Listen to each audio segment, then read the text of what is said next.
আসসালামু আলাইকুম। সুপ্রিয় শিক্ষার্থী ও চাকরি প্রত্যাশী বন্ধুরা, ট্রেন ইউর ব্রেইনের পক্ষ থেকে আপনাদের সকলকে স্বাগত জানাচ্ছি। আশা করি সকলেই ভালো আছেন। পূর্বের ভিডিওতে সাধারণ জ্ঞানের কিছু গুরুত্বপূর্ণ প্রশ্ন ও তার উত্তর নিয়ে আলোচনা করেছিলাম। আজকে আলোচনা করব সাধারণ জ্ঞানের পাশাপাশি বাংলা বিষয়ের কিছু গুরুত্বপূর্ণ প্রশ্ন ও তার উত্তর নিয়ে। তো আর দেরি না করে চলুন মূল আলোচনায় চলে যাই। প্রথমে আছে, সম্প্রতি ভারত মহাসাগরে বাংলাদেশের ছিনতাই হওয়া জাহাজটির নাম কি?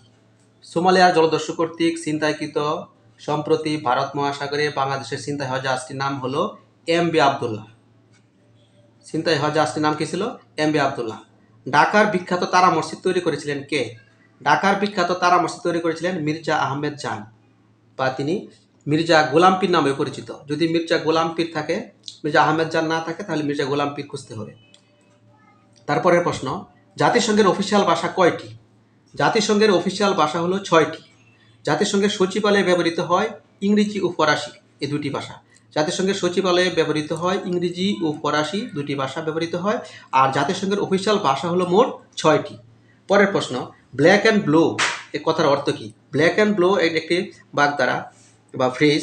এর অর্থ হলো উত্তম মধ্যম। ব্ল্যাক অ্যান্ড ব্লু কথাটির অর্থ হলো উত্তম মধ্যম বা প্রহার। পরের প্রশ্নে চলে যায়। পরের প্রশ্নে আছে 26 নাম্বার, যে পুরুষ বিয়ে করেছে এক কথায় কি হবে? যে পুরুষ বিয়ে করেছে এক কথায় হবে কৃতধার। যে পুরুষ বিয়ে করেছে এক কথায় হবে কৃতধার।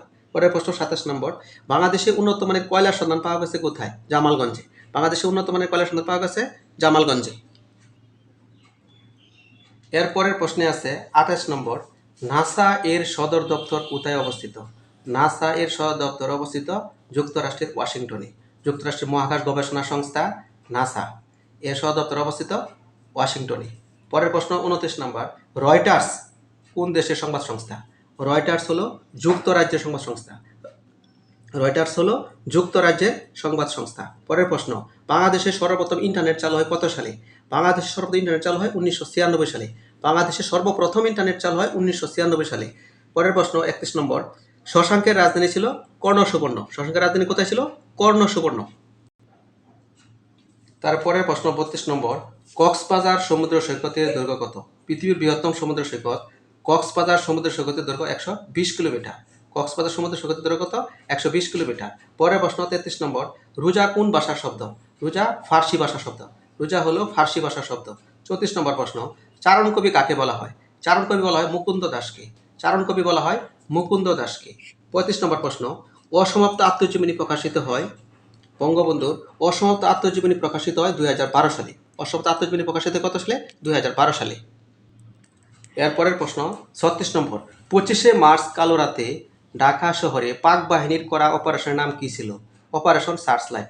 1971 সালের 25শে মার্চ কালো রাতে ঢাকা শহরে পাক বাহিনীরা যে হত্যাযজ্ঞ চালিয়েছিল, এটার নাম ছিল অপারেশন সার্চলাইট। পরের প্রশ্ন, 3 বিঘা করিডোর 3 বিঘা করিডোর কোন জেলায় অবস্থিত? লালমনিরহাট। এটা একটা গুরুত্বপূর্ণ প্রশ্ন। 3 বিঘা করিডোর কোন জেলায় অবস্থিত? লালমনিরহাট। 38 নম্বর প্রশ্ন, যে নারীর হাসি সুন্দর তাকে এক কথায় কি বলে? যে নারীর হাসি সুন্দর তাকে এক কথায় বলে সুস্মিতা। আরেকটা প্রশ্নের সাথে সাথে মনে রাখা দরকার, সেটা হলো যে নারীর হাসি পবিত্র তাকে বলে সুচিস্মিতা। যে নারীর হাসি পবিত্র সুচিস্মিতা। হাসি সুন্দর বললে সুস্মিতা, আর যদি হাসি পবিত্র বলে তাহলে হবে সুচিস্মিতা। মানে সুচি কথাটির অর্থ হলো পবিত্র। এ কারণে যে নারীর হাসি পবিত্র তাকে বলা হয় সুচিস্মিতা। পরের প্রশ্ন, যিনি বক্তৃতা দানে পটু এক কথায় হবে বাগ্মী। এরপরের প্রশ্ন 40 নম্বর, ঢাকা দ্বিতীয়বার বাংলার রাজধানী করা হয় কত সালে? 1660 সালে। ঢাকা দ্বিতীয়বার বাংলার রাজধানী হয় 1660 সালে।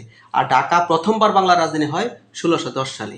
তাহলে ঢাকা দ্বিতীয়বার বাংলার রাজধানী হয় 1660 সালে, আর ঢাকা প্রথমবার বাংলার রাজধানী হয় 1610 সালে। এটা একটা গুরুত্বপূর্ণ প্রশ্ন, বিভিন্ন চাকরি পরীক্ষা এটা প্রায়ই এসে থাকে। পরের প্রশ্ন 41 নম্বর, সর্বপ্রথম বঙ্গদেশের নাম পাওয়া যায় কোন গ্রন্থে? সর্বপ্রথম বঙ্গদেশের নাম পাওয়া যায় ঐতরেয় আরণ্যক গ্রন্থে। যে গ্রন্থে বঙ্গদেশের নাম সর্বপ্রথম পাওয়া যায় সেটার নাম হলো ঐতরেয় আরণ্যক। পরের প্রশ্ন, ফাদার অফ দ্য সনেট বলা হয় কাকে? ফাদার অফ দ্য সনেট মানে সনেটের জনক। সনেটের জনক বলা হয় ইতালির বিখ্যাত কবি ফ্রান্সেসকো পেত্রাককে। ইতালির বিখ্যাত কবি ফ্রান্সেসকো পেত্রাককে বলা হয় সনেটের জনক, যাকে বলা হয় ফাদার অফ দ্য সনেট বা সনেটের জনক ইতালির ফ্রান্সেসকো পেত্রাক। তারপরের প্রশ্ন 43 নম্বর, হুইচ ওয়ান ইজ কারেক্ট? মানে নিচের কোন বানানটি সঠিক? লেফটেন্যান্ট। এটা মনে রাখতে হবে এভাবে, মিথ্যা তুমি 10 পিঁপড়া, মিথ্যা হলো লাই, লাই মানে মিথ্যা, তারপরে ইউ, তুমি, 10 মানে 10, পিঁপড়া মানে এন্ড। তাহলে মিথ্যা তুমি 10 পিঁপড়া, এভাবে মনে রাখলে এ বানানটি সঠিকভাবে মনে থাকবে। মিথ্যা তুমি 10 পিঁপড়া, lieutenant, lie, you, 10, and, lieutenant. পরের প্রশ্ন 44 নম্বর, বাংলাদেশের সংবিধানে মোট অনুচ্ছেদ আছে কয়টি? বাংলাদেশ সংবিধানে মোট অনুচ্ছেদ আছে 153টি। বাংলাদেশ সংবিধানে মোট অনুচ্ছেদ আছে 153টি। তারপরের প্রশ্ন 45 নম্বর, জানু শব্দের অর্থ কি? জানু শব্দের অর্থ হাঁটু, যে আমরা প্রায় বলে থাকি নত জানু, হাঁটু গেড়ে। তাহলে জানু শব্দের অর্থ হাঁটু। তারপরের প্রশ্ন 46 নম্বর, কেঁচু গন্ডুস বাগদাটির অর্থ কি? কেঁচু গন্ডুস বাগদাটির অর্থ হলো পুনরায় আরম্ভ বা পুনরায় শুরু। সর্বশেষ প্রশ্ন 47 নম্বর, 2024 সালে কততম স্বাধীনতা দিবস পালন করে বাংলাদেশ? 2024 সালে কততম স্বাধীনতা দিবস পালন করা হয় বাংলাদেশে? সেটা হলো 54তম স্বাধীনতা দিবস পালন করা হয় 2024 সালে। তো ভিউয়ার্স, ভিডিওটি কেমন লাগলো তা আপনারা কমেন্টের মধ্যে আমাকে জানাবেন। আর পরবর্তীতে এরকম ভিডিও আরও পেতে আমাকে লাইক, শেয়ার ও সাবস্ক্রাইব করবে, আমার পাশে থাকবেন আশা করি। তো আজকের মতো এখানেই শেষ করছি। আল্লাহ হাফেজ।